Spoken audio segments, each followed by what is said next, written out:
I'm here with Joe today at the Juvenile Hall. He's gonna tell me a little bit about his story and what it was like to be younger and a little more crazier back in his day. I'll let him tell it. Yeah, so this is Juvenile Hall, 9601 Kiefer Boulevard.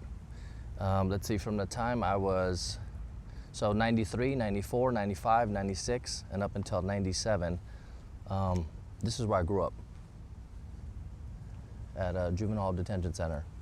And I don't mean like this is where like I came periodically. I mean, this is like where I actually grew up. So I was a teenager. So from the time I was 13 until the time I was 17, I grew up in this environment. So a lot of violence, a lot of teenagers. There's units in here. So some of them are open dorms, some of them are cell living, and then of course some of them are what I now refer to as segregating housing unit. I can't recall what they called it then, but it's different units.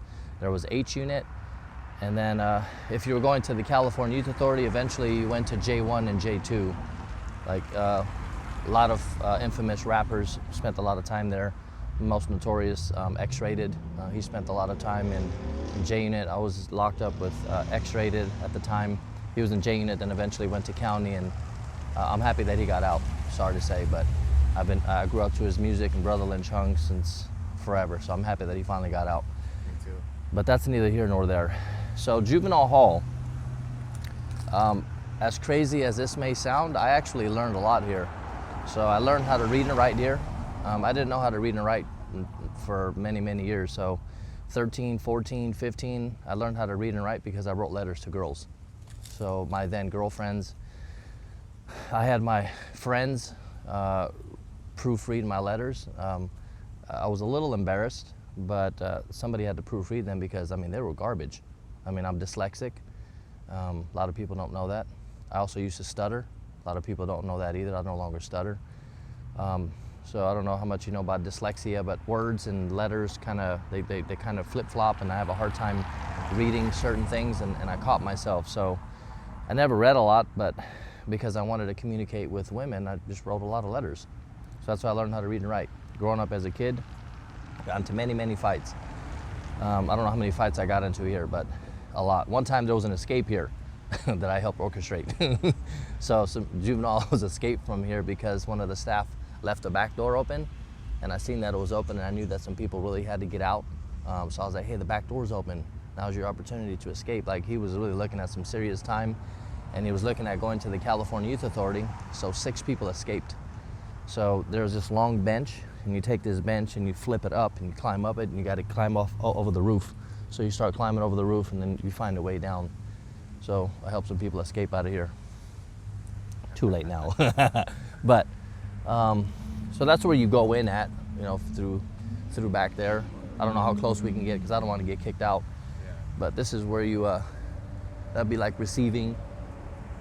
Then of course there's an infamous sign, which I hated.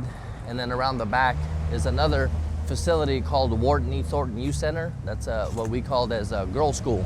So a long time ago it was only a female facility, but when I was there it was co-ed. So I spent some time there as well too.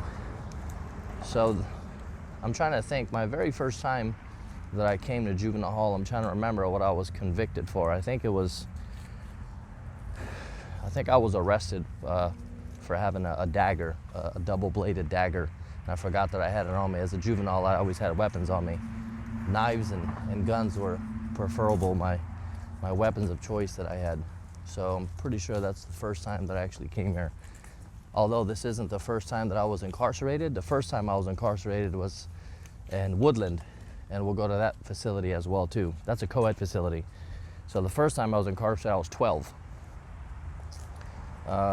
And I got incarcerated for burglary. And the pyramid in Sacramento, everybody knows the pyramid. So that's used to belong to the Rayleigh's family, and that was the old Rayleigh's building.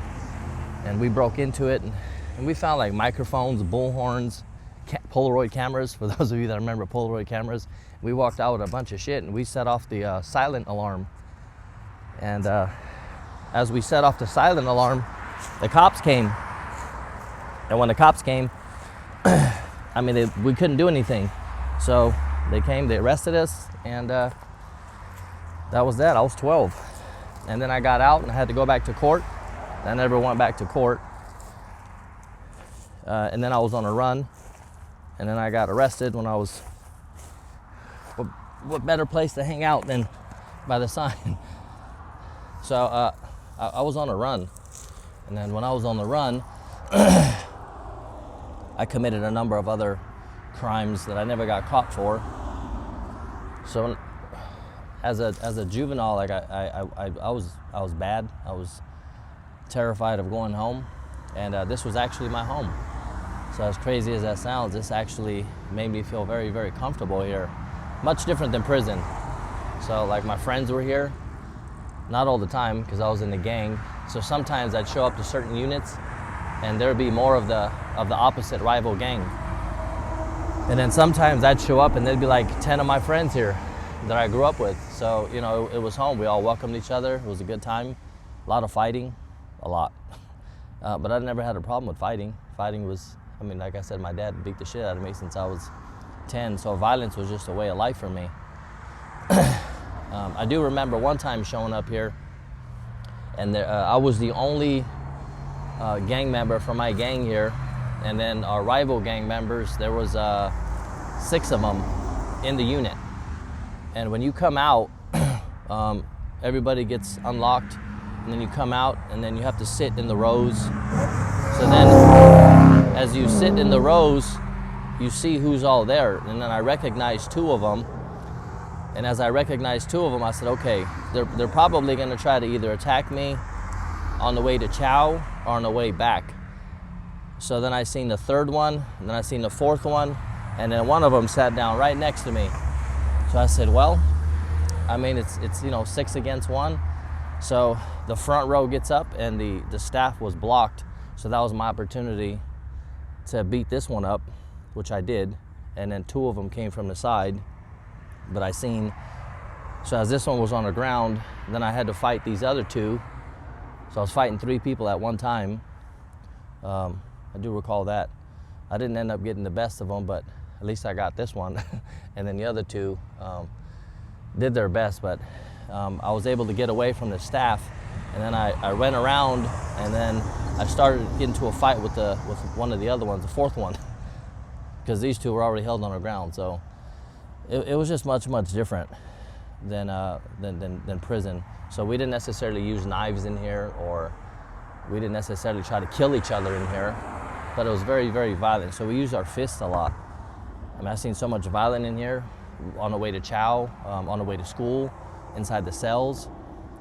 Sometimes we'd have like weekend cleanings where 2 of the cells would be open down there at the end, and then we'd call each other out in the back, and people would always be fighting in the back and to get away with it so we wouldn't go to lockup.